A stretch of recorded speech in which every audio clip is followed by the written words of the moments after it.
Oh, I know. I mean, see, I go back to Kendall Square being a slum. Yeah, oh no, I know. I worked for, at one point, it kept me sane in graduate school. I worked for a community legal assistance office You that go, was Becky. actually not as far down as Kendall Square, but it was close. And it was, it would have been a scary neighborhood, except the word was out in the neighborhood not to mess with us. And Check, check, check. 1, 2, 1, 2. well, Check, check, no, it check. was 1, 2, 3, 4, not the 5, mob. 6, 7, 8, 9, 10. We were Microphone too check. small. Here, Heritage. 1, Small 2, 3. potatoes for the mob. Mob 4, could afford 5, lawyers. 6, Yeah. 7, 8, The petty 9, 10. criminals couldn't.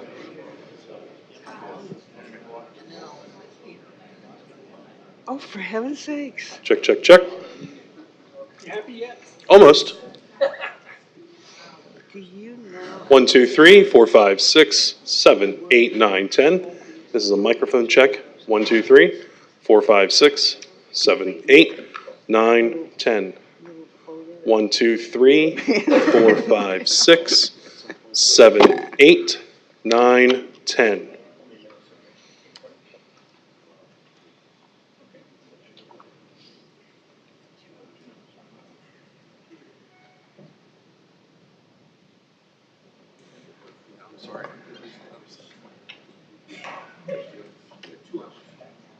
Well, now I don't need to be up here since we've done a mic check.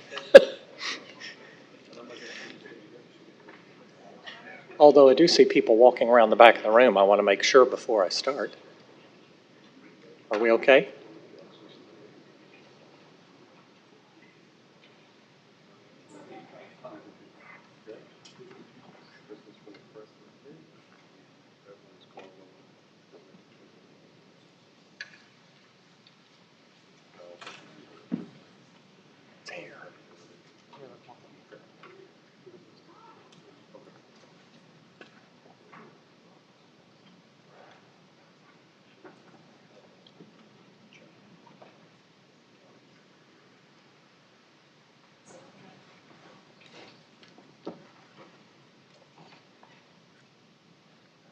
I'm not using it, but wait a second. Thank you, sir. Good morning. Welcome to the Heritage Foundation and our Douglas and Sarah Allison Auditorium. We, of course, welcome those who join us on our heritage.org website on all of these occasions. For our in-house guests, we would ask that courtesy check that our mobile devices have been silenced as we prepare to begin. And of course, those watching online are welcome to send questions or comments at any time, simply emailing speaker@heritage.org. And we will, of course, post this program along with the other programs in this series as part of the Heritage homepage for everyone's future reference. Leading our discussion and opening our session today is Becky Norton Dunlop, who serves Heritage as the Ronald Reagan Distinguished Fellow. She's a conservative movement leader, has advocated for Heritage's American conservative ethic, and she also advances energy and natural resources policy in general. She has been an active board member for numerous public policy organizations and associations. She previously served Heritage as Vice President for External Relations and most recently led our Restore America project. She served in 1998. Before joining in 1998, she had served in the cabinet of Governor George Allen as his Secretary for Natural Resources, and she has also served in the Reagan administration in the Office of Presidential Personnel and Cabinet Affairs at the White House, working for Attorney General Edwin Meese at the Department of Justice, and then later serving with Don Hodel at the Department of Interior. Please join me in welcoming Becky Norton Dunlop. Becky. Thank you very much, John, and let me add my welcome to everyone who is here today. We are delighted to be having this series of programs on honoring Ronald Reagan's legacy.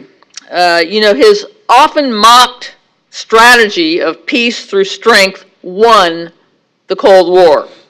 And critical to that success were his nuclear deterrent policies, by both modernizing our strategic nuclear deterrence while also initiating what would become a nearly 90% reduction in American and Soviet, now Russian, deployed strategic nuclear warheads. He changed the strategic nuclear landscape. Today we're going to be joined by speakers who worked in the Reagan administration on these policies to kind of lay the groundwork for what President Reagan's vision, his ideas, and his actions did to lay the groundwork for the change in the way we looked at the world and the world looked at us, and the foundation on which we should be building for today. As I was preparing for this program, I pulled out my copy of An American Life by Ronald Reagan, and I just wanted to pull a few threads from the fabric of his great biography here. He says, "If I had to choose the single most important reason on the United States side for the historic breakthroughs that were to occur during the next 5 years in the quest for peace and a better relationship with the Soviet Union, I would say it was the Strategic Defense Initiative along with the overall modernization of our military force." He goes on to then say, "We knew we would never get anywhere with them at the arms control table if we went there in a position of military inferiority. If we were going to get them to sue for peace, we had to do it from a position of strength." That's why peace through strength became one of the mottos of our administration. And then he goes on in his book to reference the great speech that he gave to the British Parliament and another one he gave at Eureka College. And I would just urge all of those who are here today, who are watching this video or watching this on television or the internet, to go and poll these two speeches, the one he gave to the British Parliament and the one he gave at Eureka College, to get a very clear understanding in his own words of what his thinking was during that time. And also, I might add, if you don't have a copy of An American Life, you might add that to your library as well. Well, the way we're going to organize the program today, I'm going to introduce the first two speakers. They're going to come up and give you about 20 minutes of remarks from their perspective on this thinking of President Reagan, his ideas, his vision, and his accomplishments. And then I'll introduce my co-host, Peter Husey, who will then come up and introduce the three panelists who will then give briefer remarks, but nevertheless important remarks, and then we'll open it up for questions and discussion. The first two speakers today are Sven Kramer. Sven has been with us here at the Heritage Foundation before. He was born in England and educated at Harvard and the University of California, Berkeley. He served with distinction as a civil servant in 8 administrations with 6 presidents. He was with President Reagan as NSC Director of Arms Control. He has written a brilliant book. When I say written, he has compiled so many of the important documents of history. It's a small tome. And again, if you're a student of history, it's something that you might want to have in your library. Or if you wonder how President Reagan was successful, a lot of these documents that he refers to or has in his material are original documents, and they're very useful for historians to study. That was Inside the Cold War, from Marx to Reagan. He, as I say, served in the NSC with President Reagan, and he will bring us the perspectives from someone inside working closely on these issues. Our second presenter then will be Mark Schneider. Mark was a member of the State Department policy staff in the Reagan administration from 1981 to 83. He then served as special counsel to Richard Pearl, who was a senior official in the Defense Department, 83 and 84, and was the director of strategic arms control policy from 84 to 89. So I'll ask Sven to come first to the podium, followed by Mark. and then I'll return to introduce Peter. Sven?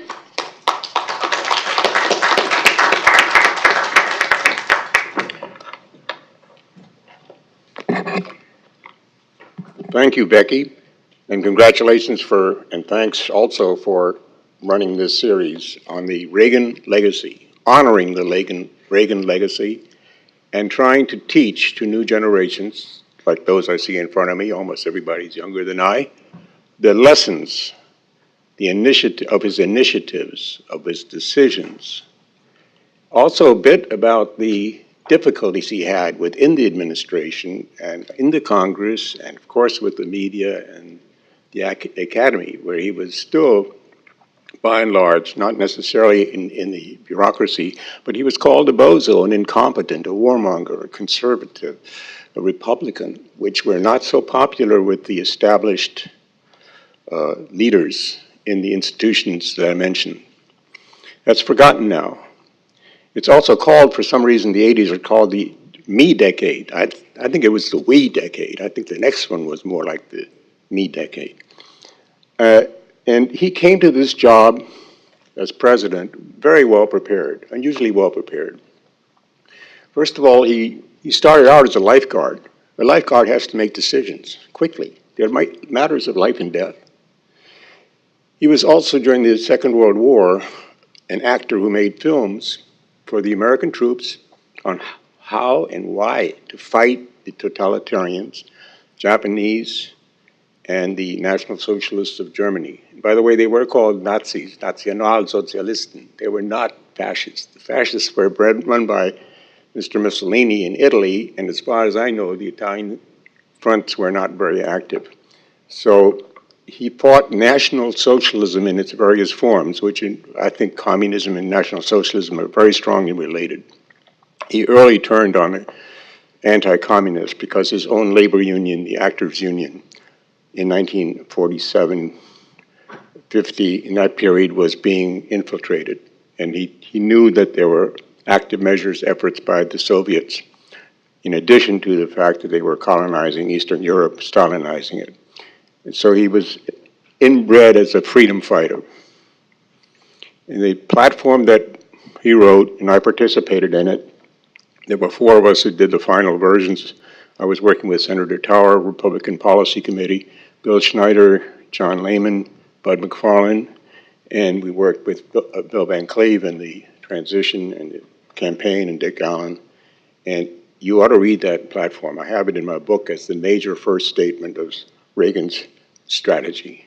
And incidentally, the section that deals with foreign policy, foreign affairs, is called Peace and Freedom. So I always talk about his strategy as being the strategy of peace and freedom through strength. They were absolutely interconnected. And he knew there couldn't be peace without freedom, and there couldn't be freedom without peace. They were interrelated. You couldn't, as a non-freedom fighter, fight for peace and give it maybe a totalitarian version. So the platform on which he ran, and which nobody seemed to remember now, and which during the first days of the administration, I read parts of it, excerpts, when I went as a representative at the NSC to the interagency meetings, which were chaotic. There was no discipline. Everybody said whatever they felt like it. There were no guidance. And the president's first crisis-type NSC meetings were on areas I did not work. I worked in what was called the defense cluster, and I took the mantle of arms control. That didn't come till about March, June. Let me just say that in the platform, we who worked on it put arms control into the defense section, not into the foreign affairs section, defense. And if you read the guidance on arms control in the platform and in all of the president's speeches, it was always an issue of defense. You can't do arms control without providing for the common defense, and that was way behind, very much depleted, very weak, because of the procrastination and confusion of the Carter administration, which preceded him, who had cut back major programs, especially strategic modernization, nuclear things. And these were all called out by the president. And so arms control was not treated at the beginning as a major separate issue. It was treated, the first priority that the administration had, and this is visible already in March of '81, a few months into his inauguration, was plussing up the defense budget, modernizing it. And so Secretary Weinberger, who was called Captain Knife, but was actually became a very strong supporter of a strong defense, bulwarked it, 17% increase in the budget, and specifically funding the programs that Carter had cut, the missile programs, MX, and the bomber program, and also implying, and that became very explicit later on, that the framework of arms control that Mr. Carter had, and quite specifically his SALT II treaty of 1979, was no longer the guiding way of talking to the Soviets. That treaty was withdrawn by Mr. Carter because of the Soviet invasion of Afghanistan, and all kinds of negotiations stopped. And this actually gave an opportunity to Mr. Reagan. I call him Mr. because that's we call him. He was informal enough when you talked to him, and when you were even in highfalutin places with cabinet level people, he was informal. He would ask very tough questions of people, and he was very funny too. And he was really quite decisive once he had the options laid out for him verbally and then in the short papers that we had to write. I would write one-page summaries of a 7 or 8 page interagency plotting paper and cover the things that we had called bracketed language, which means diversions, opposition. And he loved to have those spelled out, maybe on the second page of some differences in the interagency system. State Department was always contesting with defense. The CIA was worried about certain things. The JCS had their own views, and he tried to integrate. And I believe he successfully integrated, and we as a staff tried to integrate and did succeed. Defense, arms control, and things I have not yet mentioned, which he also integrated, and which I personally felt very committed to, the moral aspects of what we were doing and the strategic. So the ethical things were also tied in with his freedom concepts. And so the city on a hill, which was Western civilization, freedom, in the United States particularly, but also really in England and other democracies, that was always the perspective from which he did whatever he did. And in a sense, he was a lifeguard for his country because his initiatives turned things around. The assumptions were turned around. How do you deal with the Soviet Union? All the concessions, the kissy kumbaya approach of the previous decade, called the détente, didn't work. And in the area of nuclear weapons in particular, he was very well aware when he became president, already as a campaigner, that the treaty signed by Mr. Nixon, and I happen to value Mr. Nixon as a president. I worked for him in the White House. I worked for Mr. Johnson, Mr. Nixon, and Jerry Ford in the White House. I was on the NSC. I've been there longer than anybody else in this country. I think Bob Gates comes next. In a summit in 1972, Nixon signed 3 treaties. The first was the START Treaty, which basically froze some numbers but didn't make real reductions and was not effectively verifiable beyond national technical means no on-site inspections. The second treaty was the Anti-Ballistic Missile Treaty, which I already then opposed very strongly on moral grounds, because it was wedded to the doctrine of mutual assured destruction, which I personally, as a staff member and as somebody who has experienced war firsthand, first as a child in Second World War Europe, where the first Americans I met were bombing the hell out of my neighborhood. because I was a British child hostage in Germany. And it seemed to me that when the next Americans I met, who included my own father, who had escaped and came back as an American soldier, killing and liberating his former countrymen, that one had to be very, very much aware of preventing totalitarians from using as a bargaining chip their superiority, their military superiority, and their cheating. And the Russians cheated on almost everything they did, certainly in arms control. And so when we re-examined in the spring of 81 and 2, and then through 82, what to do with the Russian asymmetric challenge, look at the chart I have on the wall there. It presents 25 years when the Russians built and built and built, and we, especially after we signed those summit agreements, the two I mentioned, and the third one was being the peaceful coexistence principles of détente agreement, which was violated in human rights and every other area. Mr. Nixon had correctly tried to link these things, but I think he should not have signed on to curtailing our defense missiles, as were banned by that ABM treaty. We should, in fact, have been very robust on it. And so the Strategic Defense Initiative, which Becky mentioned before, was a part and parcel of arms control. To me, it was the greatest arms control initiative that's ever been offered, because it prevents offensive missiles from being used against you, and it's a deterrent. And by the way, it's very expensive and requires some technical know-how that other guys who might be getting proliferation can't quite match. So these were linked together from the start in Reagan's mind and in our mind. And the people who fought either modernization like the MX missile, and Peter Husey was involved with Senator Nunn at the time, a Democratic leader, to get that going. These things were linked in our mind. You had to have modernization, and you had to have reductions in arms control, in arms, and you had to have effective verification, which is a new standard that we got the president to sign on to. Not adequate verification, not national technical means, but effective.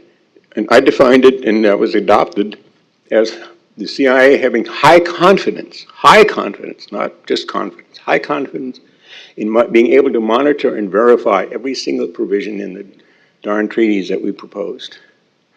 We also got through, this is in 1982, the notion of having the JCS have to certify the military sufficiency of everything we did in arms control.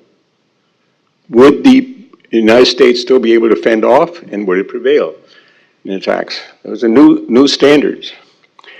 And then the proposals that were made at Eureka in 1982, deep cuts, deep reductions. They had been preceded, however, by the INF Treaty, which was in 81 in the fall, where we did not favor, in the NSCs anyway, the Pentagon and NSC did not favor the freeze option, nuclear freeze option, which was promoted by certain other places in the government, even in high places, and proposed instead a zero option, where we got the systems that we didn't want, mainly the Soviet SS-20, out of the way, by going down to zero ourselves and eliminating a whole class of systems. And that was a very strong new approach, and it just shook the whole Soviet attitude and system about postponing, procrastinating, and they thought we couldn't hold the Allies. But one of the things that we did, and incidentally, as an NSC person, I got myself invited in the first NATO meeting by Secretary Weinberger to be on the plane with him and his delegation, Richard Pearl and others, and we really briefed and worked the Allies to get out of the nuclear freeze, which was dominating their parliaments and their streets, and to get for deployment of new INF systems, intermediate nuclear force systems. That was a very good beginning to the major initiatives, and it was followed in March of 1983 by the Strategic Defense Initiative, which was part and parcel of that. to get us national systems for defense. I have other charts, and if I had an hour, I would run through some of the things that then happened. I'll just mention one other thing, which is in the area of nuclear testing. When we came into the White House, the State Department and others who had also mostly favored the freeze wanted to go for a comprehensive test ban. They wanted ratification immediately of two treaties that Mr. Ford had done, limited test ban and threshold test ban treaties. Peaceful nuclear explosions treaty, and there was a test ban treaty that was apparently not being complied with. And all these treaties for just banning nuclear tests, even down to the subcritical level, tiny little ones, underground. Reagan, who was not a nuclear abolitionist at all, although one of the most senior people in the Reagan administration wrote a book in which he constantly says Reagan wanted to abolish nuclear weapons. He didn't. He wanted the nuclear deterrent, and he wanted to abolish the threat of nuclear weapons. And he said, as a long-term objective, we, of course, in a less dangerous world, and especially he would link it usually with a free world, with a reform or radical change in the Soviet posture, we could consider that. And when he said no nuclear war can be won, must ever be fought and cannot be won, and he said that twice at the UN and in Japan, of all places, in 1983, that's what he meant. We must use our weapons for deterrence. We must use them as an incentive for arms control, for arms reductions, and we must have those effectively verified and supported by the Congress. He didn't do what Nixon did with his SALT treaty, who didn't dare submit it to the Congress because they would have not passed it. And Carter withdrew his from the Congress. Reagan, when he had arms reductions and arms control and SDI programs, brought them to the Congress, and we were up there briefing all the time and negotiating with the Congress, his political opposition, his academic and clerical opposition, and it worked. It worked sufficiently to put pressure not on the first three Soviet prime ministers that were encountered by Reagan, but on Mr. Gorbachev, who was a party intellectual, didn't quite understand what hit him when Reagan came, and certainly didn't understand how quickly we were building up our forces after a very dormant period. I believe Gorbachev lost his cool when he tried to undertake necessary reforms, perestroika, which was redoing everything really, within the party, with the party dominant. It's like what the Chinese are trying to do, just keep the party in control, reform it, corruption and other things. But once you open up a society with something called glasnost, you're going to lose the totalitarian ability to shoot the opposition and imprison it immediately. And when the Chinese in 1989, towards the end of Reagan's period, shot in 62 cities the people rising against that totalitarian system, what Gorbachev did when the wall was threatened and when Eastern Europe uprisings became real, he lost the nerve to shoot. And the reason I think he did was that he realized already a little bit before that his economic system of socialism, and they called it the socialist camp, they didn't call it the communist camp, wasn't working. It couldn't keep up. A free world, a free economy, a free political parliamentary system, free labor unions, that's necessary to make progress, to make radical change possible. And Mr. Gorbachev was intelligent enough, but not cruel enough to react to the fact that he was going to be losing his whole faith, his doctrinal foundations, as were his partners there who were running the Soviet Union for 40 or 50 years. And that Lenin's truths were not truth and so on. He caved. And he caved enough so that there was a coup attempt against him, and that failed, and then it was all over. I believe then in the 90s, frankly, and for the next decade, for sure, the United States wasted its Cold War victory, and so did the Allies. And what I see today in Russia, it makes me worry all the time, because you could take that chart that I have on the wall, and Mark Schneider can update it for you. We are in a tough situation, and the Chinese not stop producing new lines of weapons and strategic global reach, imperial reach. And the Russians certainly have tried to dominate or infiltrate their neighbors, and of course they're all over the world. So what we need are the freedom and peace. They're integrated, moral and strategic criteria, and then we can get close to what Reagan did, and I think applaud the fact that he provided for the common defense and secured the blessings of liberty to ourselves and to our posterity.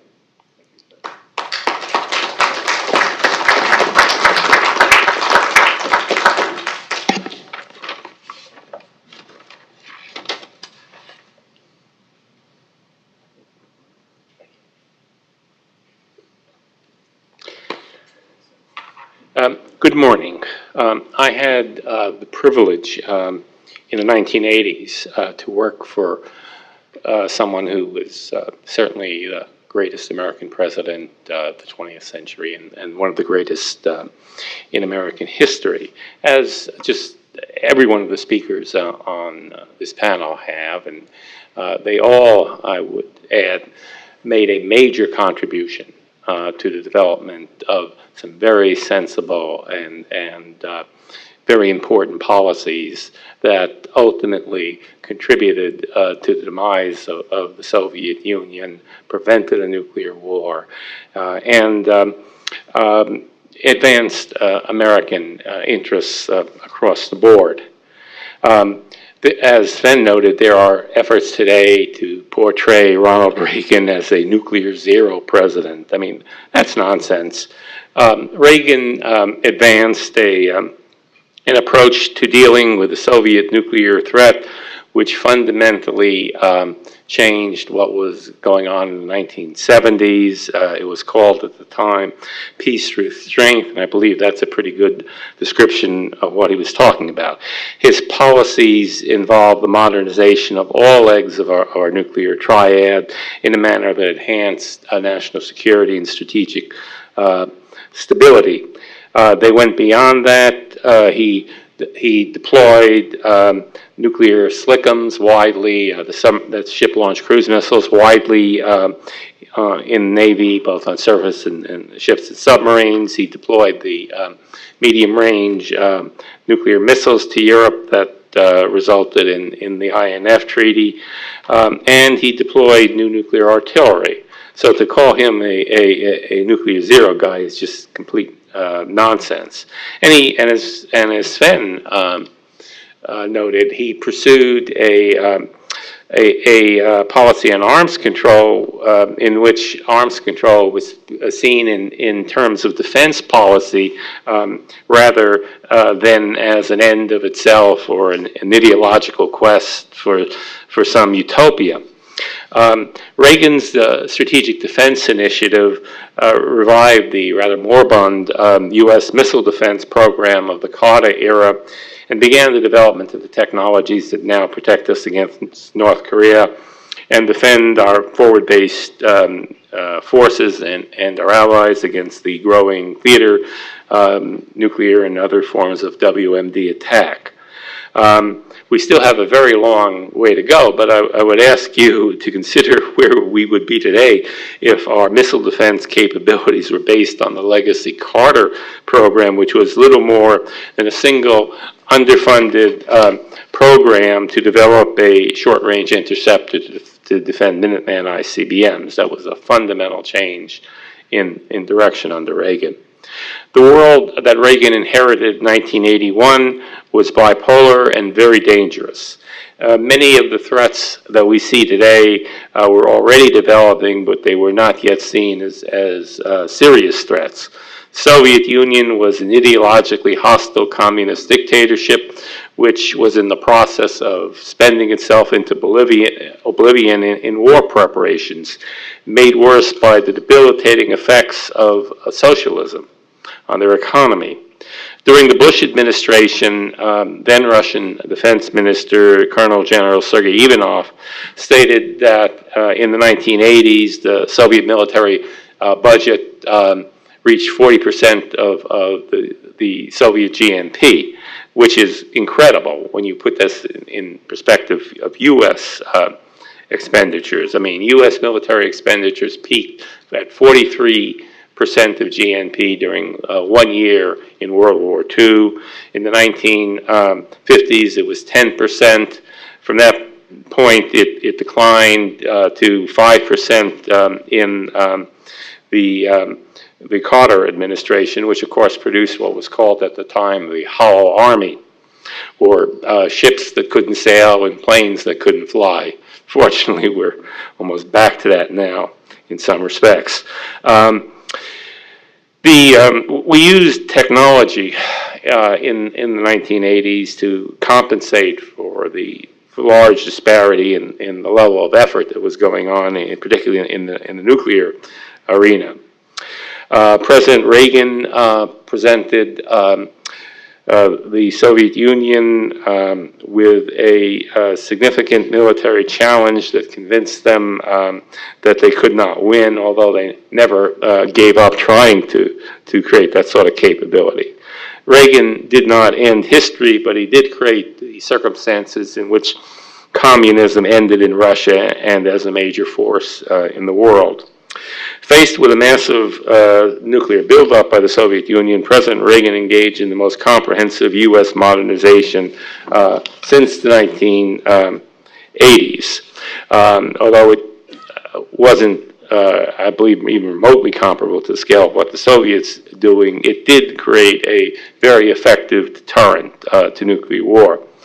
The administration continued the late Carter administration policies on deterrent systems that included the MX or Peacekeeper ICBM, the AGM 86B nuclear outcome, and the Ohio-class ballistic missile submarines, and the Trident II, which the Reagan administration decided to make the largest and most powerful missile that could fit into the submarine. The Reagan administration added the stealthy advanced cruise missile, the B-2 stealth bomber, the SRAM-2 defense suppression weapon for bombers and tactical aircraft, and for a time, the so-called Midget Man ICBM was part of the nuclear modernization program, or the strategic nuclear modernization program. Fortunately, much of it was terminated or dramatically reduced by subsequent administrations, which made a series of bad decisions on nuclear deterrence and national security policies, which in some respects contribute to the current crisis we have with Putin's Russia. President Reagan's planned strategic nuclear force was reduced by subsequent administrations by 85% in terms of warhead numbers. The MX, later called the Peacekeeper, and the advanced cruise missile were terminated without any replacement, as was the nuclear capability of the B-1 bomber. SRAM-2 program was terminated, and the SRAM was retired without replacement. The only parts of the Reagan nuclear modernization, and they are very important parts, obviously, to survive subsequent administrations was the Ohio-class submarine Trident II combination without the large number of counterforce warheads that were planned under the Reagan administration, and 20 B-2 bombers without their SRAM missiles. I believe President Reagan would have adjusted downward our nuclear deterrence requirements at the end of the Cold War, but not remotely to the extent that actually happened. He would never have allowed a 20-year moratorium on U.S. nuclear deterrent modernization, or allowed the Russians to get a tenfold advantage in non-strategic nuclear weapons. We know that because he didn't do that. He did just the opposite. Indeed, the weapons that were pulled out of Europe as part of the presidential nuclear initiatives were mainly built and put there by the Reagan administration. The 2018 Nuclear Posture Review confirms reports that go back to 2004 that, quote, Russia is in violation of its political commitments that directly affect the security of others, including the 1991 presidential nuclear initiatives. These eliminated our battlefield and much of our non-strategic naval strike capability. The PNIs are a major reason that Russia has a 10-to-1 advantage today in the number of tactical nuclear weapons.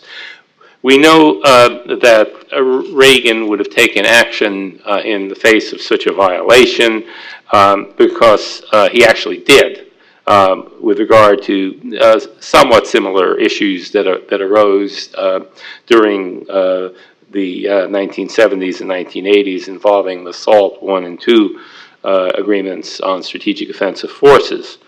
Reagan took nuclear deterrence very seriously. He saw both nuclear weapons and missile defense as part of his deterrence strategy and indeed as a major hedge in arms control. The Reagan nuclear modernization programs were not done to finance the military-industrial complex, but rather to deal with a nuclear threat through deterrence, and that threat was very real, and actually worse than we thought it was in the time period. Today you can find the Warsaw Pact, or at least major parts of their war plan on the internet. They've been made available, certain number by declassified Russian government documents, and a larger number as a result of the end of the Warsaw Pact and the Czech and Polish governments released their Cold War Warsaw Pact documents. Some of it's been translated into English.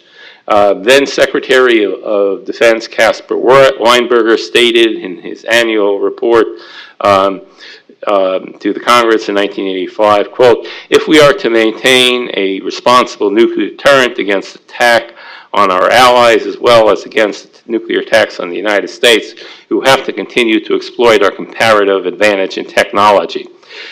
Since the end of the Reagan administration, we've allowed this to erode. Indeed, late in the Obama administration, senior Pentagon officials talked about losing our lead in technology. I mean, they were talking generally, not about nuclear in specific. In the nuclear area, we've actually allowed our position to decline in terms of technology because we retired some of the most advanced systems that were developed and deployed under the Reagan administration and in the years, some of them in the years somewhat beyond that. Today, Russia and China have massive nuclear modernization programs, and that's, by the way, the description of the Russian program by the Russian defense minister in late 2017.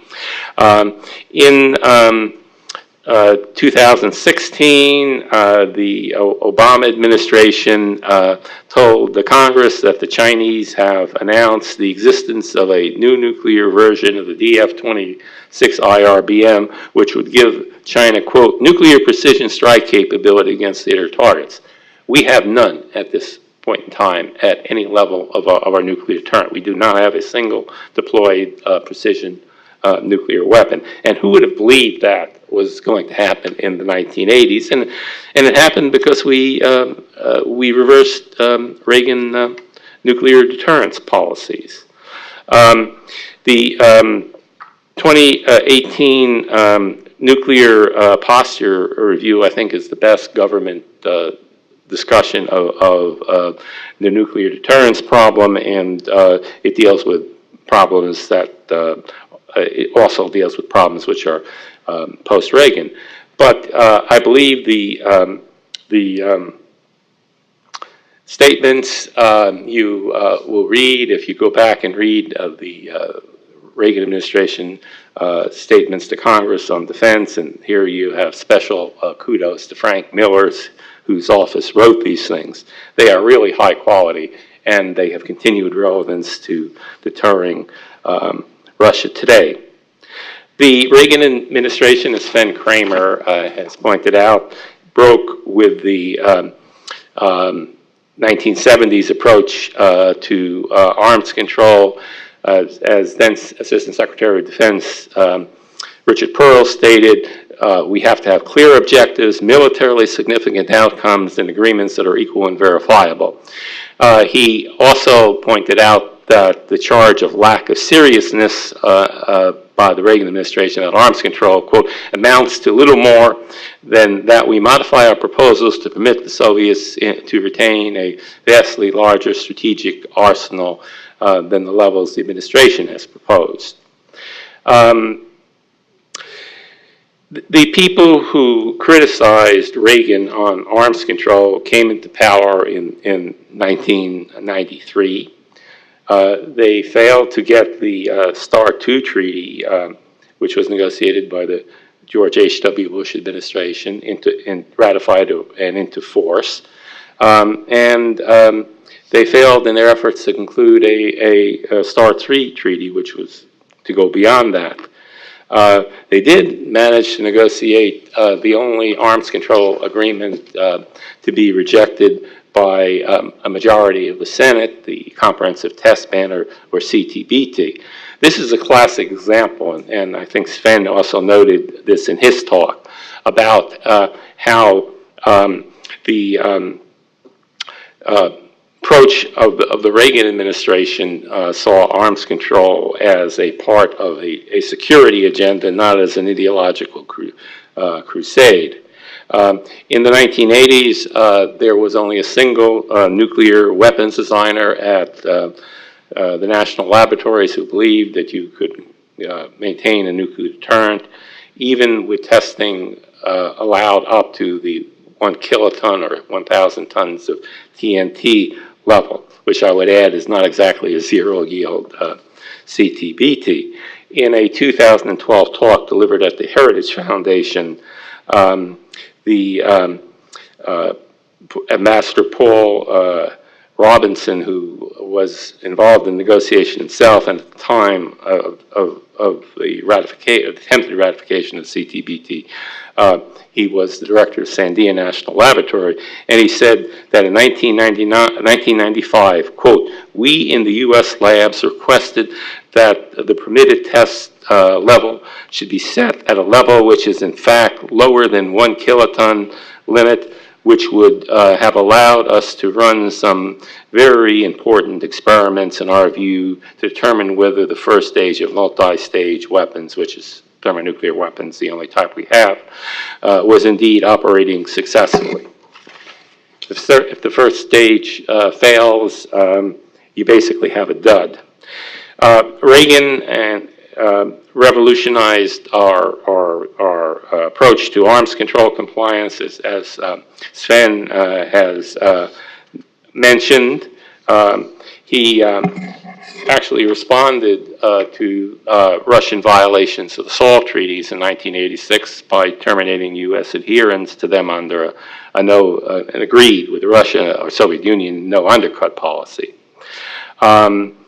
We didn't enter into arms control agreements in the 1980s without serious preparation and certification of everything we tabled by the Joint Chiefs of Staff. That did not happen in the Obama administration, and we ended up with a treaty that essentially allows almost an unlimited expansion. It's whatever the Russians can afford, because there are large circumvention options available on it. I guess I've about run out of time, so I would leave you with one final thought. Reagan's approach to national security, I think, served us very well, and the abandonment of his policies by subsequent administrations has contributed to the current security crisis. If you're reversing a Reagan policy on national security, perhaps not 100% of the time, but in a substantial percentage of the time, you're making the wrong decision. Thank you.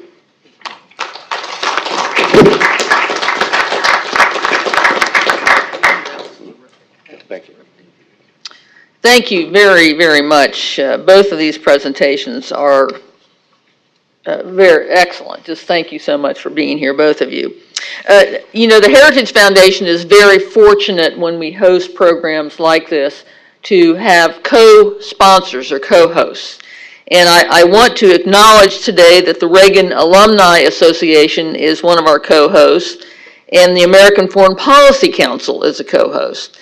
And the third co-hosting group is the Mitchell Institute for Aerospace Studies of the AFA. And I'm going to invite the representative of that group, Peter Husey, to come and introduce the panel.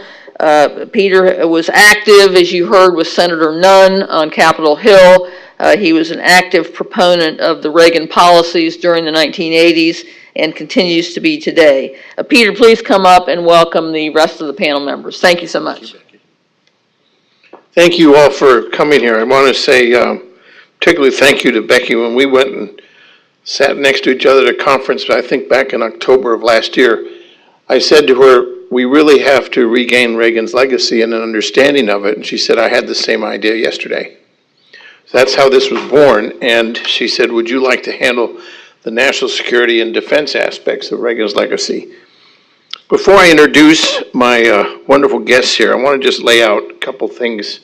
First, I want to say hello to Jan Nolan, who I work with. She's with George Washington University.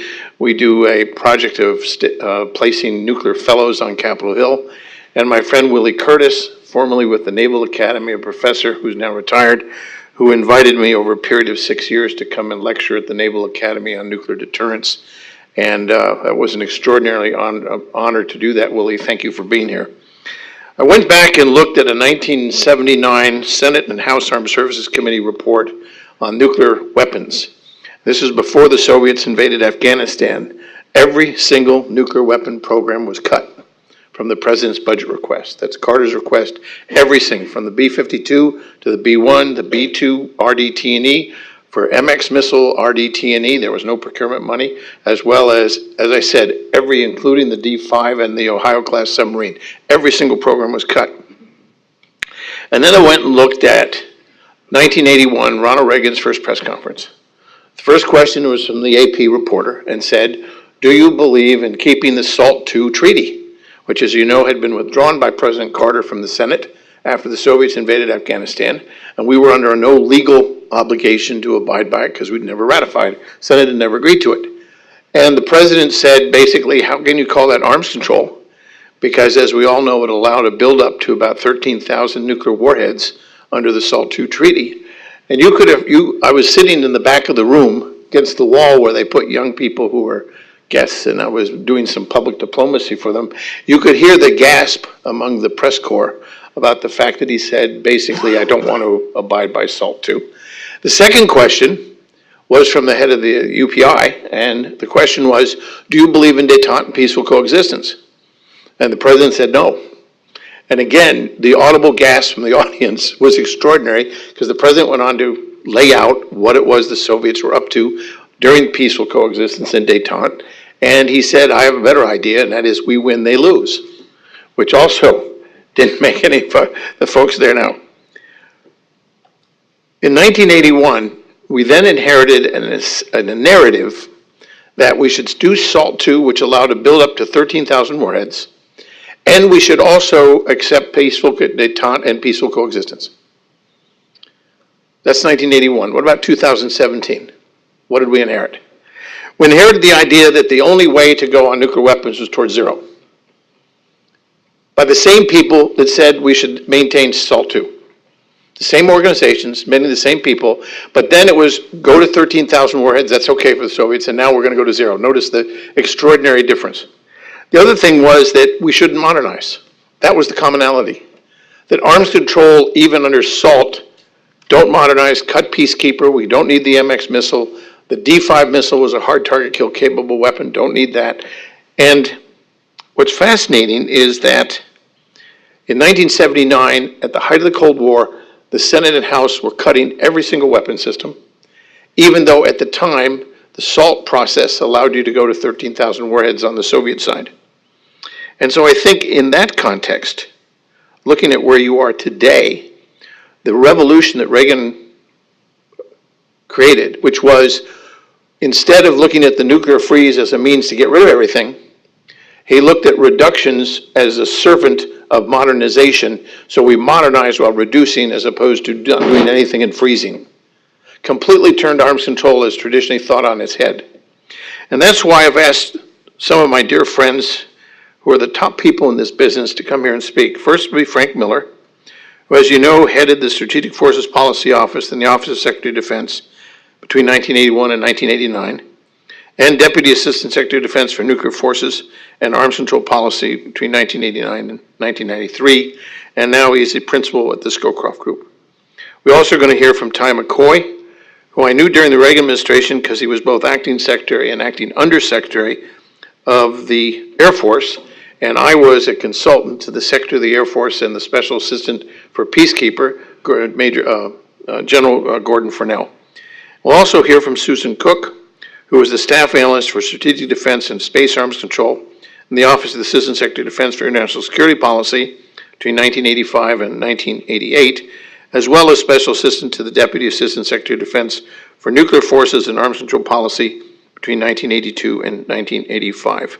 These three extraordinary people will now talk to you about not only what their reaction to what Sven and Mark have said, but their perspective on not only the Reagan administration nuclear policy, but how what are the implications for today as we face some really very, very serious and very, very challenging problems. So would you first welcome my dear friend, Frank Miller.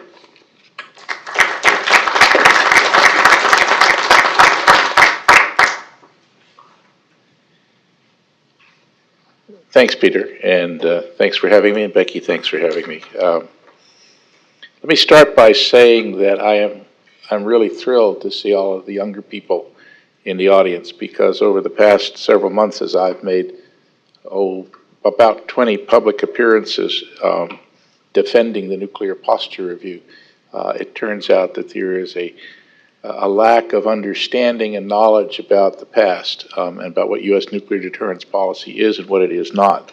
And I'm really glad that you're here so that you can take part in this session and learn from it. I spent 1981 as an action officer in the Office of Theater Nuclear Policy, where I was working on the Reagan administration's review of the enhanced radiation weapons, or so-called neutron bombs, and the Sea-Launched Cruise Missile. And then in October of 1981, Richard Pearl asked me to head up the Strategic Forces Policy Office. It's important to set the context for the Reagan period. Before Mr. Reagan was elected, there was a belief in some quarters, including in the intelligence community, that the Soviet leadership anticipated achieving strategic superiority by the mid-1980s, that the United States had lost the will to compete in the strategic nuclear area. It was a time that was marked by a debate about the so-called window of vulnerability, which in its most basic terms meant that Soviet ICBMs could destroy U.S. ICBM silos, and we lacked the capability to do the same. And there was a concern that might encourage the Soviet leaders to contemplate first strikes. So it was an enormous change to that situation. When President Reagan took office, he said some of the things that were mentioned earlier. And in October of '81, he issued two documents which were absolutely critical in turning things around. The first, and I'm going to do this in reverse order, so the second was National Security Decision Document 13, which was U.S. nuclear targeting policy. Now that document is the presidential document that basically tells the Department of Defense how to handle its nuclear targeting plans. That document retained the focus of the Presidential Directive 59 from the last year of Carter's presidency, 1980, after the scales had dropped from President Carter's eyes on the Russian invasion of Afghanistan. And what this change did was to move away from something that had prevailed during the 1970s, which was that U.S. deterrence policy was essentially based on mirror imaging. We thought about what was valuable to us, and then we projected those set of values onto the Soviet leadership, which was completely wrong. And the PD-59 work, which was carried forward by President Reagan, said focus on what the Soviet leadership thinks and values, and look where they spend their money, and that will tell you what is important to them. It was such a good document. It was so properly, broadly written at a presidential level that it guided U.S. nuclear weapons policy until 1996. That's an extraordinary run, 15 years for targeting policy. One of the things that it did was to kickstart a program of continuity of government. That is to say, to come up with a mechanism whereby even in the event of a Soviet attack, the constitutional government of the United States would survive. And why is that important, you ask? That's important so that Soviet leadership was sent a signal that they could not decapitate the United States of America, and that we would still be able to respond effectively to any Russian nuclear use, thereby to deter that use. There was some unfortunate language in the document that in context said that we must be prepared to fight a protracted nuclear war, and that we would wage nuclear war successfully. That was a bit overblown in its rhetoric, and it came back to bite the president, and he acted swiftly to turn that around.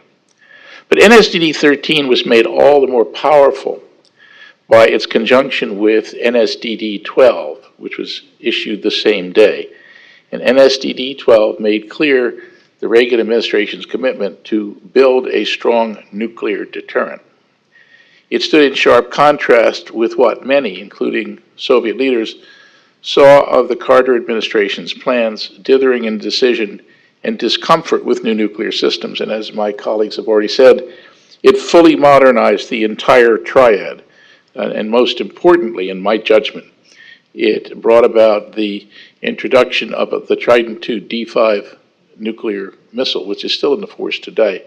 Most importantly, because that is a system which can hold any Soviet or Russian or other target at risk, hardened or otherwise. And it broke the back, once deployed in the 1989-1990, of Soviet nuclear strategy, because now we had a survivable sea-based hard target kill weapon. There was the NSDD-12 also authorized proceeding with the nuclear sea-launched cruise missile. And just, I'll take a step back just to tell a funny story. We had proceeded with the nuclear, with Tomahawk sea-launched cruise missiles, which essentially came in three variants: a nuclear land attack version, which many of us believe was important to deter Soviet strikes on our carrier task forces; a conventional land attack version that no one had much interest in, and an anti-ship version. And throughout 1981, the State Department, because it was trying to undergird the deployment of ground-launched cruise missiles in Europe, tried to kill the whole Tomahawk sea-launched cruise missile program, a point I reminded people of in 1990 as we used hundreds of Tomahawks to take down Saddam's invasion of Kuwait. So you've got a targeting doctrine backed up by a modernization plan. The second area that the Reagan administration broke new ground on was in its public posture. And there was an early recognition of the appeal of the nuclear freeze movement, and President Reagan moved quickly to clarify that he believed, classic quote, "A nuclear war cannot be won and must never be fought," close quote. And I'm actually going to take a bit of a different approach from my colleagues. It was possible for President Reagan to have two apparently conflicting views in his head. One is that we had to have a strong nuclear deterrent to deter nuclear war. The other was that he hated nuclear weapons. And there's a book by a guy named Paul Leto, Ronald Reagan and His Quest to Abolish Nuclear Weapons, which I commend to you. The president was horrified by the notion that nuclear weapons might be used against the American public. And so he did have this quest. SDI was part of it, to abolish nuclear weapons. And at the same time, he understood that we needed a strong nuclear deterrent until nuclear weapons could be abolished. But in this public posture, the Department of Defense, at the urging of the president, took a very strong and clear public line. Secretary Weinberger sent a letter to the editors of about 50 newspapers around the country in August of '82 saying, "We don't believe in fighting a nuclear war, we believe in preventing it." And following that, he participated in an extraordinary exchange of letters with a left-of-center gentleman named Theodore Draper, the New York Review of Books, that addressed in quite great detail why the administration believed deterrence was important. And his testimony in December 1982 in front of the Senate Foreign Relations Committee, I commend to you, because again, it makes clear that this is all about preventing nuclear war, not fighting one. The annual statements of the Secretary of Defense to Congress, which my colleagues have attributed somewhat to me, and I take some, but certainly not all credit for that, were clear and concise statements on the purpose of U.S. nuclear forces, how deterrence works, and why we need a triad. They are the best public statements, the ones issued sort of between January 83 and January 89, that exist to justify the existence of U.S. nuclear forces until the Nuclear Posture Review of 2018. Very clear statements as to why we need these kinds of systems. At the same time, the administration, the Defense Department, with the President's blessing, published for 8 years a book called Soviet Military Power, which again presented to the American public a series of facts as to what the Soviets were doing. You find today, in the debate that we're having on NPR, a lack of knowledge about what the Russians and the Chinese are up to, such that you even get people saying that the Nuclear Posture Review is going to start a new nuclear arms race, ignoring the fact that no new U.S. system enters the field until the late 2020s, whereas Russia and China are putting new systems in the field today. And we even used Soviet military power to message to the Soviets. The Soviets were engaged in building some very secret, deep underground command posts, and we basically declassified and fuzzed up what they were doing and put it in Soviet military power to say, we know what you're doing, we can target you there too. Don't think that that's going to help you fight and win a nuclear war. The administration had a deep commitment to NATO, and you can see that in the commitment to the INF systems and even the revival of the enhanced radiation weapons. You could see it in the sale of the D5 Trident SLBM to the United Kingdom. It took, when President Reagan made the decision in October, Prime Minister Thatcher came in a few weeks later and said, we'd like to stay with that system rather than what President Carter was going to sell us. I think by early spring we'd wrap that up. The Reagan administration took a radical approach to arms negotiations, and Susan Cook's going to talk to you about that, but it was basically reduce, don't cap, have tough verification, deal with breakout potential by limiting throw weight. Now that was much maligned and ridiculed at the time, but it cut the heart out of half the Soviet heavy ICBM force and allowed us to reduce the possibilities of breakout. I will disagree with Sven and Mark regarding some of the reductions made in the President Bush 41 administration, as well as some of the retirements, because I have a very different view on those. But we can talk about that later if you want. Sorry, Mark did. There was a willingness in the administration at the same time to review the nuclear arsenal and eliminate obsolete and unnecessary weapons. And if you look at that, you can see the Montebello Nuclear Planning Group in 1983 and the elimination of the Genie air-to-air launch missile from our inventory, which had a kill probability of at least one, which was the U.S. fighter that shot the missile. And also the administration demonstrated a willingness to go all in support of its strategic systems. And so when we had the big fights in Congress on the MX, the President was involved, the leadership of the Defense Department was involved. We were all in on all of that.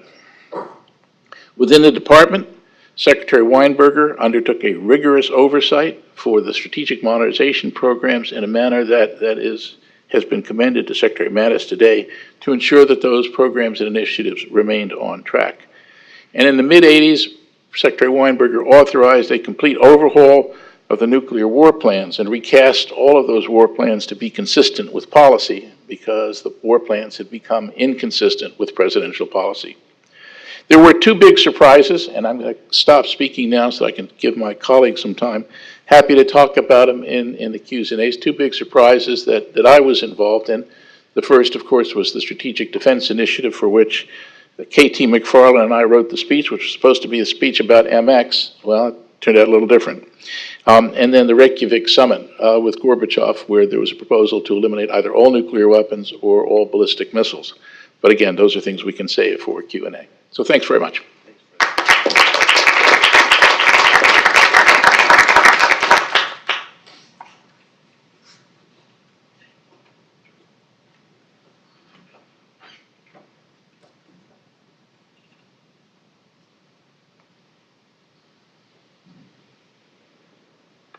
Becky and Peter, thanks very much for hosting this, and thank you all for coming and taking time to learn about some history and some future conditions which are part of the legacy that Ronald Reagan and a lot of the people that worked for him brought to bear to keep the country safe in a very perilous time when we had fallen behind our enemies who were very aggressive and thought they were going to run the tables and take over, and were getting careless in the use of their military power and even their nuclear weapons. They thought that they could use them and win, which is a very dangerous thing because that's how wars start, is through miscalculation, basically. This is very important, and I think it's very good that you've taken the time to dig into this, read some of this material and so forth.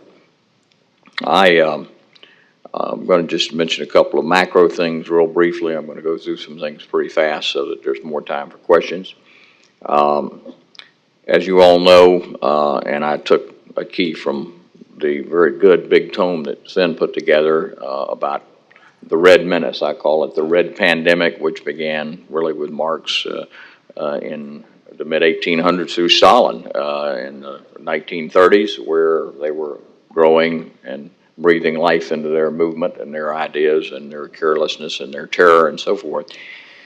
Briefly, we were allies in World War II to stop another big threat, the fascists, Germany, Italy, and so forth. And then there was, after that, the rise of the Reds, both in China, Russia, and China falls, NATO is created, the U.S. strategic nuclear forces are created, and the doctrine is promulgated of massive retaliation initially to make up for our weak conventional forces.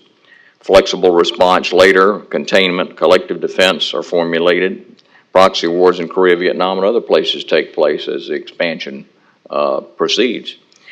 Then there's a red spread, I call it, and red schism, when the Red Menace continues to grow but splits, and the Chinese and Russians fall apart over the Russian expansion, mainly the Chinese opening to us. Terms such as detente, discussions, armed controls treaty, Soviet moves in various countries, Afghanistan, Angola, Mozambique, Nicaragua, and so forth. So communism continued to spread, but at the same time it was broken up a little bit by the moves of Richard Nixon in going to China in 1969 and Kissinger. Then there was Red Rollback. That's when I got a little bit more involved and got involved with all these fine people who've done so much over the years to keep the American people educated and able to understand and keep the press honest regarding what's really going on with strategic nuclear forces in the various countries, including our own. 1981 is the fine period beginning when Reagan became president, brought his personal convictions and principles to the arcana of nuclear strategic forces and arms control, and infused his political skills into the professional conservative national security community that had begun to some degree under Nixon and Ford.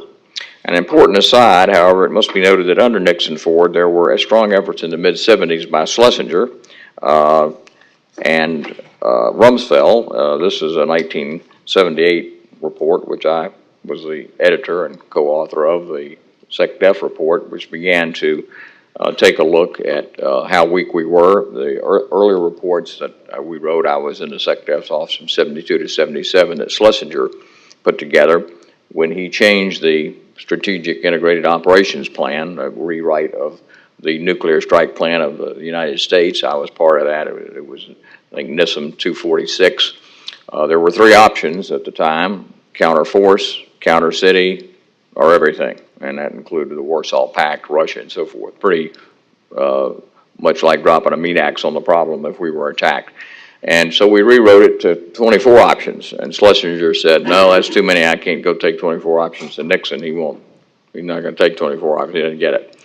So we had to reduce it to 12, and that's when selective and flexible nuclear response, and people started thinking about, well, maybe nuclear war can be fought a little bit. You know, you can either strike just the Soviet forces in the Warsaw Pact, just in the Western USSR, you can strike the Allied forces, you can strike some cities, you can strike just naval forces.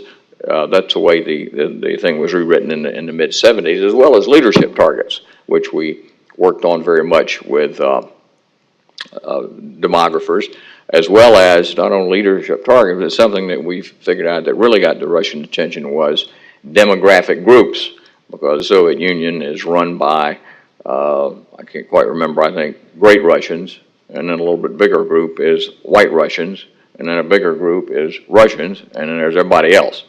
And the guys that run everything are in a pretty culturally tribal sort of group, and they want to keep running things. And so we let them know that we knew where they all were, and there were only about 10 or 12 million in the super inside demographic group that we felt were really running everything, calling the shots, getting the best jobs. And we pretty much let them. We had that group completely targeted, and so we were going to take them out and let everybody else just overrun them if it came down to nuclear war. I got their attention, so very interestingly enough. It wasn't just the leadership; it was the whole leadership, the whole crowd. There was an option that was put together for that. During that period, some great things happened when Carter came into power after the 70s, when things began to be recognized about nuclear forces. These gentlemen here and ladies were part of things such as the Committee on Present Danger, the Madison Group, Team B, which began to expose the weakness of the Carter administration policies, the debate and defeat of SALT II, really. I was part of that, working for Garn and Laxalt, along with Mark Schneider and Sven and others, to bring to bear the knowledge that we were in a dangerous, perilous situation. And then these ladies and gentlemen became very educated and smart on these issues, so they could go in and staff the Reagan NSC, the Department of Defense, and so forth and so on. And in that period of time, we wrote a little book to kind of get things ready. Some guys and gals will remember this, a program for military independence we wrote in 1979 as part of the Madison Group. That was pretty much the beginning of the Reagan defense policy, which then was translated into a chapter here for a mandate for leadership 1980 at the Heritage Foundation for Dr. Fulner and Becky and everybody over here, that became, again, a guide for the campaign, a guide to help Mr. Weinberger, who, when he was notified he'd be Secretary of Defense, he called me up and said, I want the chapter, and I understand you're the guy that's got it. And I said, no, I don't have it. It's at the Heritage Foundation. Dr. Fulner's got it, and I can't give it to you. It's under embargo. He said, well, I'm going to be the Secretary of Defense. And I said, I'm sorry, you used to be at HHS. You shouldn't be the Secretary of Defense. I didn't say that, but he said, I need it and I want it. I said, well, I can't get it for you. He said, I imagine you have some galleys at home, don't you? And I said, well, I do. He said, I think you better get them. You call Laxalt, you talk to Meese, send them out here. I want them. This was before anybody was known he was going to be Sec Def. And then he couldn't read it. He called and said, I can't understand the damn thing. And I thought, this is not the guy to be the Sec Def. And he said, no, it's the abbreviations. Where's the glossary? MX, BX, PX, DX. And I said, well, the glossary is at the end of the book. He said, we need a glossary at the end of the chapter, because that's what I'm reading. So I had to do a glossary real fast and send that out. And then, later I got to see him over in the Pentagon, and I went over there to work. But I'm going to have to move along, because I know I'm taking too much time with anecdotes. Red retrenchment started in 88, 91. They fell. There was a period when we were really the dominant force, of course, with Reagan, and we got lucky for a while before everybody sprung back into action against us.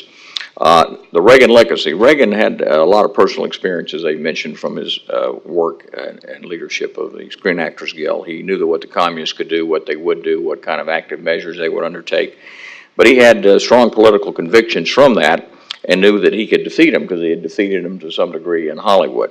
So with political patience, persistence, and courage, he hung in there. He had focus, charm, and political skills as well, so he didn't get rattled. He was hard line, but he didn't look intemperate, and that was very important in keeping the conversation somewhat civil on something very serious, strategic nuclear policy. He got a unified national security strategy put in place by a lot of smart people, including some here at the Pentagon and the NSC. He then made sure that was executed very tightly, and he kept things moving along so that things got done. and his staff got where they knew the enemy, they knew themselves, they would assess strengths and weaknesses objectively, and they would insist on execution and keep messaging optimism even while we were in somewhat of a perilous situation. So the legacy is that, you know, you have to keep building, you have to keep modernizing, you have to have exercises, you have to look like you're willing to execute on a nuclear strike plan, you have to keep updating the strike plan to relate to the threats and the objectives on the other side, the new weapons and demographic changes there. And you have to create and find other political levers that are either economic, personal, embargoes, sanctions, using your intelligence to keep pressure on foreign leaders, because the foreign leaders are the ones that have their hands on the button. So to the degree that you can find ways to put pressure on them outside of the nuclear forces arena, then you can also dissuade them a little bit more from thinking about using nuclear weapons. So Reagan just had a very fortunate blend of personal charm, background, experience, courage, and a willingness and intellectual capability to learn about this, to get in here and get into town, to adapt to some of the great knowledge and courage and perspectives that many of the people here in this room and at the Heritage Foundation that have been here for many years writing about this, and put those into practice down at the White House and bring the American people along with him. So it was a great privilege to be part of that, and very interesting, very exciting, a lot of interesting stories, of course, that go with that period of time. And so I'll stop there and let Susan talk, and she'll tell you how they got things going.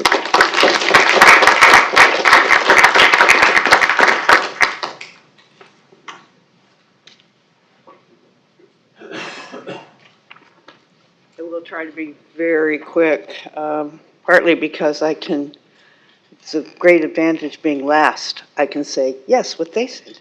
But perhaps just a few examples on the Reagan approach to arms control. We've talked about peace, I can't even say it, peace through strength. This is negotiating through strength.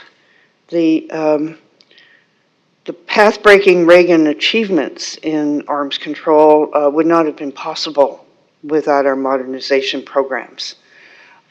Second was an emphasis on not just numbers, but stabilizing force structures and how arms control could contribute to that. The INF Treaty is 1987. Really good example of you have to have something to negotiate with. The NATO position, the global zero option, was very clear, very simple. If the Soviets retained their intermediate range missiles, we would deploy. If they gave them up, we would. And that option was criticized by many, including in the US government, as being, you don't really want arms control because the Soviets will never accept that. Same for the other big feature of the INF Treaty, which was unprecedented intrusive verification. I think there were 7 different types of on-site inspection, plus data exchanges, a permanent presence at the SS-20 production, former SS-20 production facility. Said the Soviets will never accept that. Well, we gave them a reason to accept that. They did not want Pershing II and ground-launched cruise missiles in Europe. And when we started deploying in November of 1983, the Soviets walked from the negotiations thinking we'd say, oh dear, we don't mean it, we're sorry. And please come back. No, we kept deploying. So a little over a year later, they said, okay, we'll start negotiating again. And you got the INF Treaty. Of course, now the Russians are violating it, but that's maybe a story we can talk about a bit. Stabilizing features, really clear in the START I treaty and then the START II treaty, signed under George H.W. Bush, but the groundwork was set in the negotiations under Reagan. You've got heavy bomber counting rules to give an advantage to slow-flying, stabilizing systems. You had a reduction by 1/2 in heavy ICBMs, a ban on future heavy ICBMs, a limit of 10 warheads on future ICBMs and SLBMs. And so reductions in the most dangerous destabilizing systems. You go farther with START 2, where the sides agreed to abolish all MIRVed ICBMs. I can't imagine that the Russians would have accepted that if we didn't have a MIRVed ICBM, which we had with Peacekeeper. Thereafter, arms control after START 2, those features, those major features that were part of the Reagan legacy get very much weakened. The Moscow Treaty of 2002 is just about numbers. And then New START has verification, but it's weaker than the START Treaty. There's no limit on the warheads per missile, so the Soviets can do their super heavy Sarmat under the terms of the New START Treaty. No limits on modernization replacement, new kinds, and I think perhaps the Russian Canyon torpedo might be a new kind, are just to be discussed in the Implementation Commission. And for the first time, deployed missile warheads are counted as those actually carried. START 1, it was very important to count the capability of the missile. Not in New START, which raises serious breakout considerations. A little bit more on compliance, and again, the importance to the Reagan administration that arms control not just be verifiable, but that it be enforced. The one example is the Krasnoyarsk radar. Gigantic, what is it, 2 football fields, huge radar that was illegally located under the ABM treaty. And we discovered it in 1983. The Reagan administration, including at the very highest level, at summits, as well as ministerials, kept saying it had to be dismantled. And again, there was a lot of pressure within the government and in Congress. Oh, it's really not that big a deal. Let it go, you know. I mean, we have more important things. And the administration kept saying, no, it must be dismantled. The Soviets fought that and fought that and fought that. And finally, in the fall of 1989, in September, they came to President Bush to say, okay, we'll dismantle it. And the next month, Edward Shevardnadze, the then foreign minister, made a speech before the Supreme Soviet calling it a blatant violation of the ABM treaty. Resolve matters. The Obama administration position on INF violations stands in some degree of contrast. Finally, I'd like to echo and perhaps build a little bit on what my colleagues have said about the importance of outreach, both diplomatic and public, to the Reagan administration. I spent a lot of time on the road speaking to groups, whether it was about, both governmental abroad and public here, whether it was about strategic modernization, about the SDI. Several allied officials over the years have mentioned to me that no administration before or since was as punctilious as the Reagan administration in keeping allies informed. They may not have liked some of the policies. And I can think of some conversations where I was told how they didn't like some of the policies, but they could never say they were uninformed. And that was appreciated. And it was most, again, the INF Treaty is a really good example. We also had a major public diplomacy campaign to counteract the nuclear freeze movement here, the Soviet relentless propaganda campaign in Europe against INF deployments. And I believe it was November 22nd, 1983, it paid off. The German parliament voted to approve the deployment of Pershing II missiles on then West German territory, and deployments began the next day. And again, the Soviets balked, thinking that that would turn the tide of public and governmental opinion. It didn't. And a new era in arms control was born. Thank you.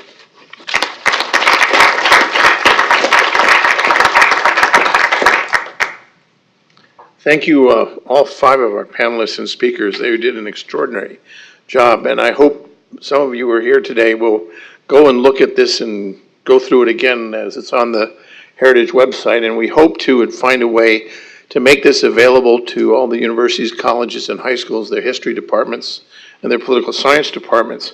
Because recently, Time Magazine did an article at the end of the Cold War, and they portrayed Gorbachev, and did not mention the name Ronald Reagan. Did not mention the name of the President of the United States that pursued and successfully ended the Cold War, which tells you how the narrative of history gets written over time, and it is critical that it's be remembered and remembered accurately. I wanted to ask all five of the panelists a question that a number of members of Congress that I've talked to routinely say that the Nuclear Posture Review has now gone through the House Armed Services Committee, the Senate Armed Services Committee, the House Appropriations Committee without a single cut. There have been amendments to try to cut out the low-yield D5 warhead. There have been attempts to get rid of the money for what will be hopefully a cruise missile that will have a nuclear low-yield weapon. And it's been quite successful, but their argument has been, we have to have some component of arms control to make it palatable to a middle group of members of the House and Senate that we always have, that are the people that give us that margin of, when we count a vote, said, well, it's not unanimous, but it's better than party line vote 218 to 217 in the House or something. Given, when I wrote a piece for a draft I sent to Frank Miller, I said, Reagan's vision was preserve slow fires, in particular our bombers, demurv land-based ICBMs, and go to sea, meaning most of your warheads will be your fast flyers will be at sea, and they're not 100% on alert. They're about, pick a number, 30, 40, 50% on alert, which means any kind of preemptive disarming first strike calculation basically goes out the window if you have a demurv system, which is the whole point of START 2. But it never was ratified by both the Duma and the United States Senate in the same form, so it never went into effect. And we've kind of forgotten that issue. We're now people are talking about de-alerting, taking warheads off missiles,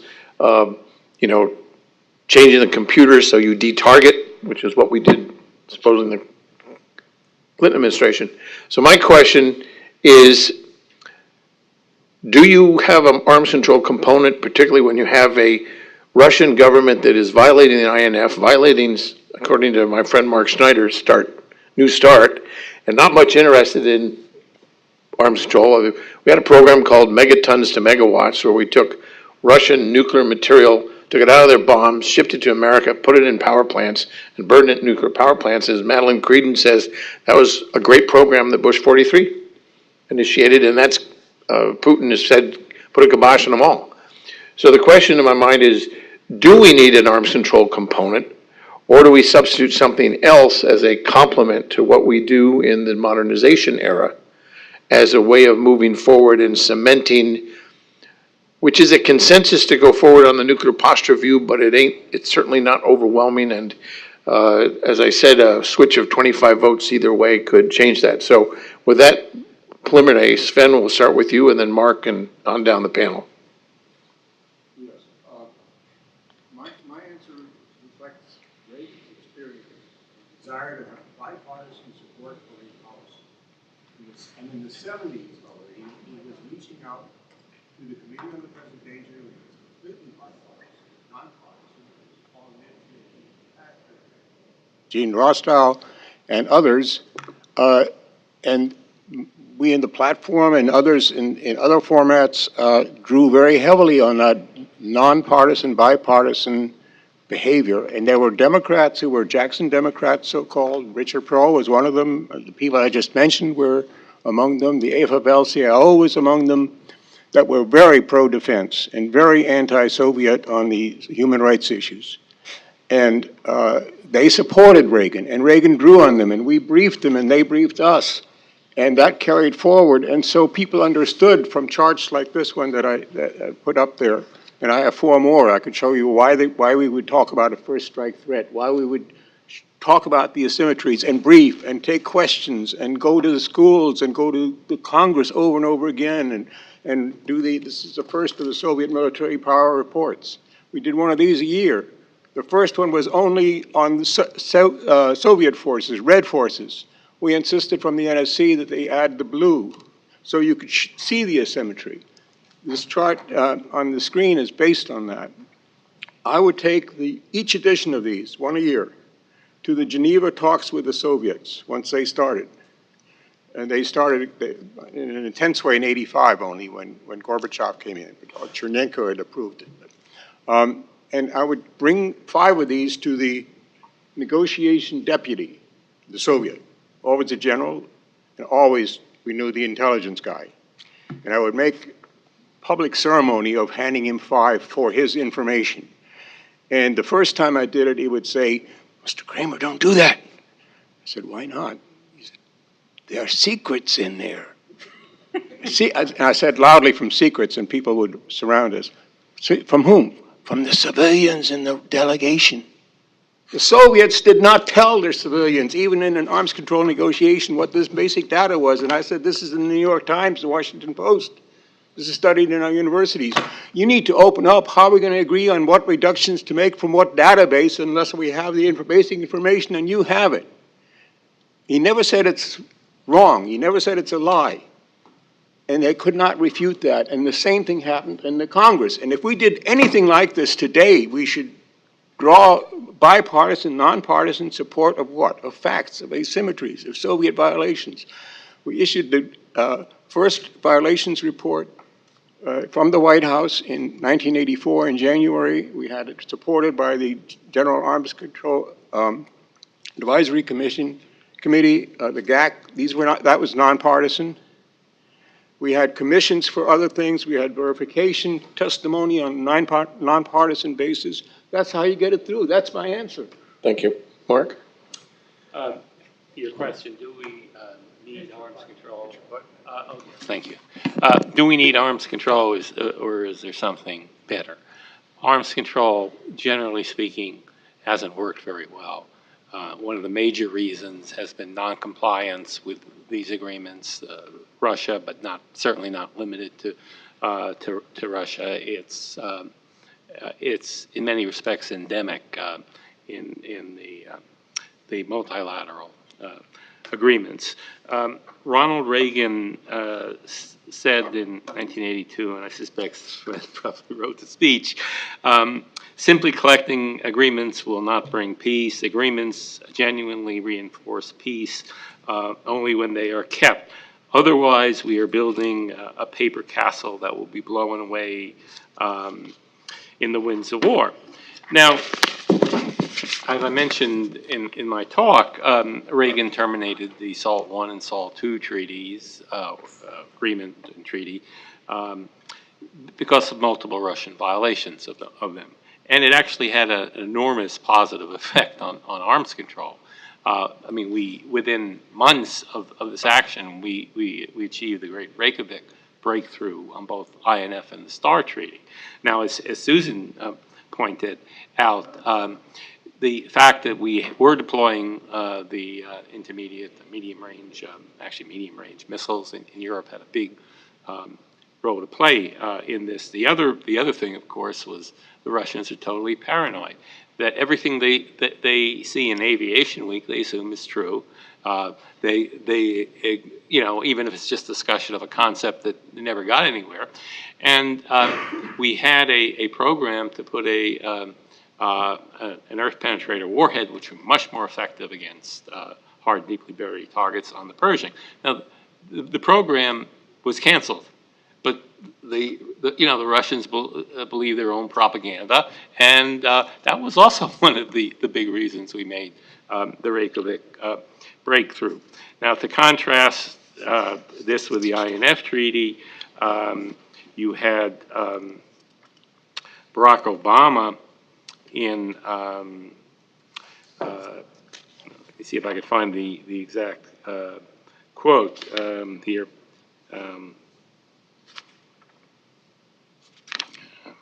Okay, rules must be binding, violations must be punished, words must mean something.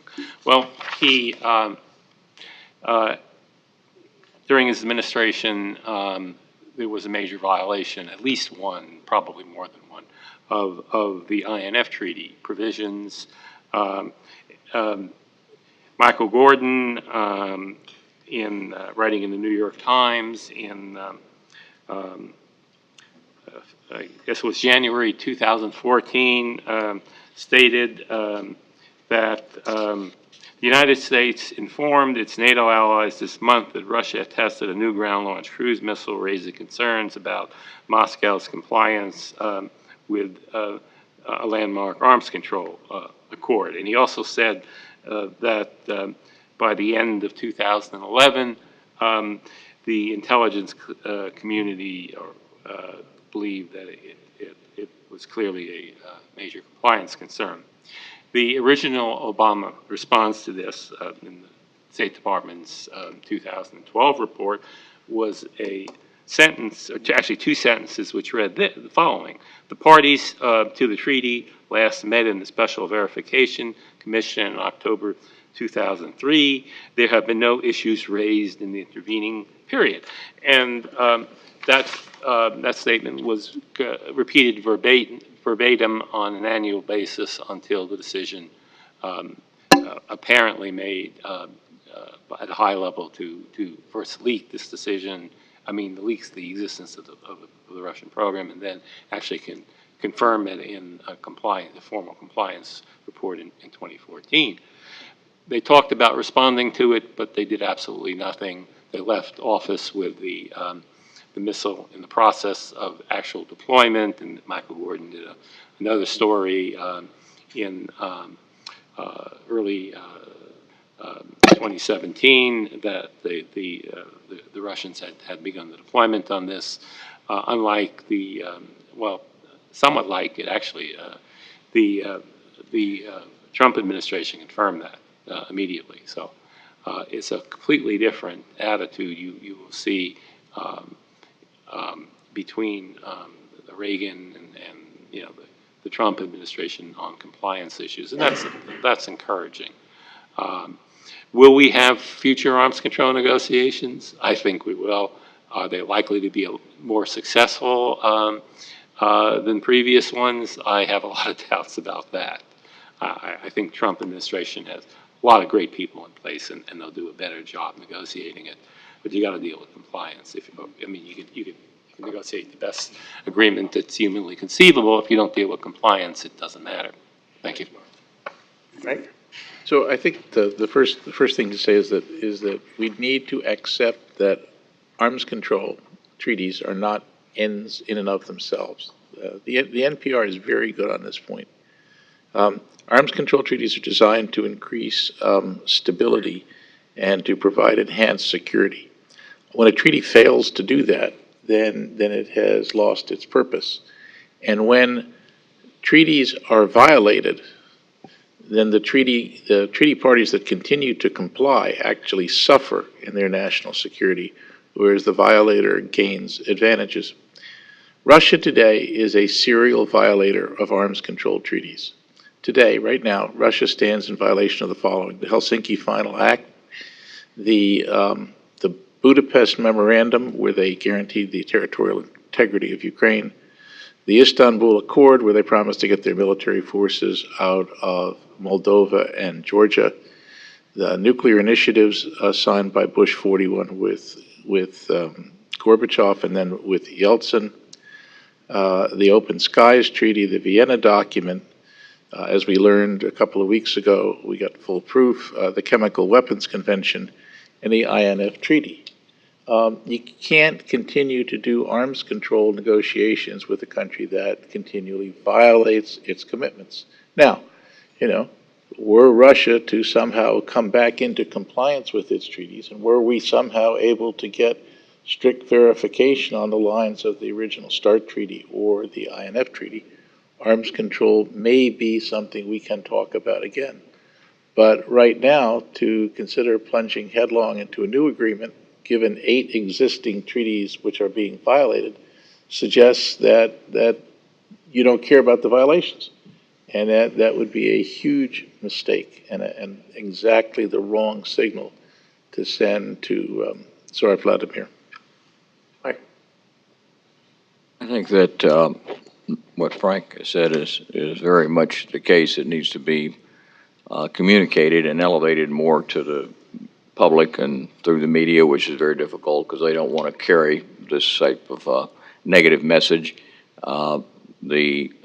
Potentially a call for some senators in order to placate other senators that a new committee, potentially a committee that has some congressional mandate on arms control, intelligence, and compliance, or some name like that, could be thrown out as a way to try to bring arms control to the front, particularly along the lines of delving into these violations, making a list of them, explaining them, putting the pressure on the members who want to talk about arms control and want to have an arms control component, making it clear that, okay, if you want to have an arms control component and you want to talk about arms control, we'll talk about it. And the first thing that needs to be talked about is all the violations and the continuing arrogance and dangerous behavior of the Russians, and to some degree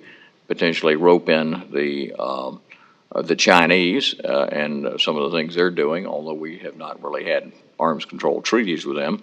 But it may be time to calibrate their behavior, even though it's not a violation directly of an arms control treaty, destabilizing type behavior as well. So whether that's an outside group that's a remake of the Committee on Present Danger, or something that has a little bit more of a blessing, such as the U.S.-China Security Commission, that might be some way to allow people who want to talk about it to talk about it and say, okay, come and talk about it and bring your concern, and we'll talk about it and bring the facts to bear on this, and use that as a way to get some public understanding and knowledge of what's going on in this area. Susan. I too would echo what Frank said, adding 1 or 2 points quickly. One is that you have to have something to negotiate with, which we really saw in 2013. People may have forgotten that President Obama made a proposal for follow-on arms control negotiations, both strategic and shorter-range systems. The Russians just dismissed the proposal, the idea of any negotiations out of hand. There wasn't anything left that they wanted from us, as near as I can tell, not to put too fine a point on it. And I don't know that that will change that much with the Strategic Modernization Program, because it's hard for me to identify something in the program that we might be willing to trade. For example, for me, the biggest thing on my arms control agenda would be Russian demerving, or at least some kind of reduction in some kind of constraints going back to START 1 on what they can do in that area. Well, we don't have any MIRVed ICBMs. And I don't think the ground-based strategic deterrent is designed to be MIRVed. So, what incentive do they have? I don't know the answer. One arms control issue that faces the administration in the very near future is the question about whether to extend a New START. It otherwise expires on February 2021, and so the beginning of an administration, second term or not, is always chaotic. And so that issue would have to be faced. And the big question is New START, for all its faults, better than nothing, particularly on the verification end of things? Particularly, the on-site inspections aren't what START treaty were, but is something better than nothing? I don't have an answer to that, but I think we have to address the question. Thank you. Well, Well, thank you. We're just about at the witching hour for ending the program, and I wonder if there's anyone in the audience who does have a quick question they'd like to raise for one or more of the panel members. Right here in the front row, will you stand up and wait for our mic, introduce yourself? Many of us know you, but we'll allow you to introduce yourself to the watching audience. Thank you very much. Henry Now from George Washington University. Just a quick comment. As Sven knows, I was on the NSC staff at the same time that he was, and none of Reagan's strategic programs could have been achieved without the economic program. I served on the economics cluster, so it's an area for the, to think about in terms of Reagan's legacy, how he turned around the U.S. and the world economy. The question has to do with SDI. This was a major revolution in thinking about how to deter, in other words, not by mutual assured destruction, but by mutual assured protection. And my question is why there was so little follow-up on it. Reagan never seemed to be so committed to it that he got Congress involved, that he got the public involved in trying to understand what he was doing by way of reacting to mutual assured destruction and trying to find a more humane way to deter, because he was, in fact, as the panel suggested, determined to deter. I wouldn't fault him on that at all. I think he was consistent in Reykjavik, for example, where he walked out on Gorbachev, who wanted to restrict everything to the testing to the laboratory. And he said, in exchange for eliminating all ballistic missiles. And if you remember the press conference afterward, there were very, very senior people, other than Reagan, who looked very dour about his rejecting that wonderful but tragic trade that was being proposed by Gorbachev. He wanted SDI more than anything else, and he realized that it was insurance, it was protection, it was against proliferation.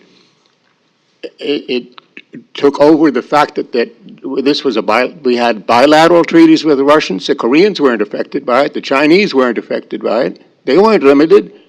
And the Russians were violating that ABM treaty anyway, in about 7 different respects. Very clear, one violation was Krasnoyarsk. He emphasized that radar violation. But the others, testing of air defenses and ABM defenses, all kinds of things. And they're in the compliance reports. We didn't have good discussion on that. And people just didn't want anything, some parallels to right now. Anything that Mr. Reagan said were opposed by quite a few people because he said it. And mutual assured destruction was considered as late as in the Obama period as the centerpiece of, the Clinton period, the centerpiece of strategic stability, the cornerstone. That was mad. To destroy each other, mutual annihilation, that shouldn't be. It should have been deterrence, not annihilation. McNamara and the systems analysts came up with that for Mr. Kennedy in the '63 period, and unfortunately Mr. Nixon combined that treaty. But Reagan was brave enough and moral enough and strategic enough to emphasize SDI till his dying day, I think. Peter, you want to add to that? Henry, it's a good question. I started a seminar series on nuclear deterrence and missile defense as part of the Scowcroft Commission report, and I still run it, and I've done over somewhere around 1,700 events. Missile defense was half of all my seminars starting in after March of his speech in March of '83. A number of things happened. One is that missile defense was used as, I think, the primary lever to end the Cold War. I think it was beyond any doubt. Unfortunately, when the Senate flipped to the Democrats in '87, money for missile defense was diminished. The Bush 41 era, particularly Keith Payne, who's not here, was negotiating with the Russians to do a global protection against limited strikes, GPALS, which Yeltsin announced at the United Nations he was in favor of. But then certain powers that be during the 1992 campaign pulled it back. And when Clinton came in, the first thing, Les Aspin, who was my congressman, I went to college, and God love him, unfortunately got up and said, I'm going to take the stars out of Star Wars. And not only that, cut 40% of all the theater missile defense systems. And that took us an entire decade until 1999 to pass the Missile Defense Act, which said it is now the policy of the United States to build a missile defense for the country, but again, it said limited and when technologically possible, which had various interpretations.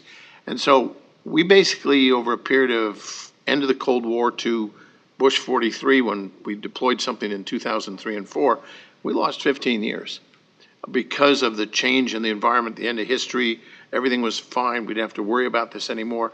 And now, if you go and look at the COCOM testimony on the Hill from all our commanders around the world, their number one request is missile defense. And Bob Kaplan is right when he wrote The Curse of Geography, when he said from North Korea all the way through the south of Asia, all the way through the Middle East, is one great big overlapping missile range from one country after another, because missiles now, when you get the Houthis launching, 500 rockets into Saudi Arabia and the United Emirates, and you got terror group like Hezbollah and Iranian terror groups throwing rockets from the north into Israel. Think of what would have happened if no missile defense was available in 2015 when Hamas launched more rockets on Israel than Adolf Hitler launched on Great Britain in all of World War II. And we're not talking about the German army. We're talking about Hamas, a terror organization. So I think you're right, there was a pause, and that was politically, and we're behind the eight ball, just as Mark pointed out, we're behind the eight ball on nuclear deterrence as well. But thank God we have what we have. Because I think of what would have happened if Aspin's decision in 1993 was carried out through today, which is we basically put everything on the back burner and did R&D only. Okay, we're going to have one final question here, and then we'll wrap up. Ambassador, don't feel like you need to stand up. Not a question, a quick description. The best communicator we've had of any president has been Ronald Reagan. I was a deputy director of USIA, and he gave us extreme instructions. We had libraries. We had, even in Moscow, we had a USIA office. Sign you up again? Say again? Can we sign you up again? 'Cause we need you. Okay. Then he asked me after 2 years, he was a communicator, to go over to the State Department as ambassador and special advisor to Schultz. And then Schultz asked me to talk to all of the assistant secretaries and come up with some recommendations, and which I did. And my main one was we needed undersecretary for public diplomacy. And you mentioned the public diplomacy. It's extremely important, and I don't think our government is doing enough now without USIA to explain our positions. Okay, and that was Ambassador Gil Robinson, who served, as he mentioned, President Reagan. Well, listen, we are going to have to wrap up today. We're out of time, but thank you all very much for being here. I think this has been a very, very important panel. It's just one element of the Reagan legacy that I think we need to reignite interest in and knowledge about, so that not only the American people have a recollection of the foundations that the Reagan administration laid, but the current leadership team in Washington, D.C. understands the shoulders on which they can stand to do the right thing. So thank you all for being here today. Let's thank our panel once again. Appreciate your time and attention. That's the best collection of information on this subject. Peter, I'll see you soon.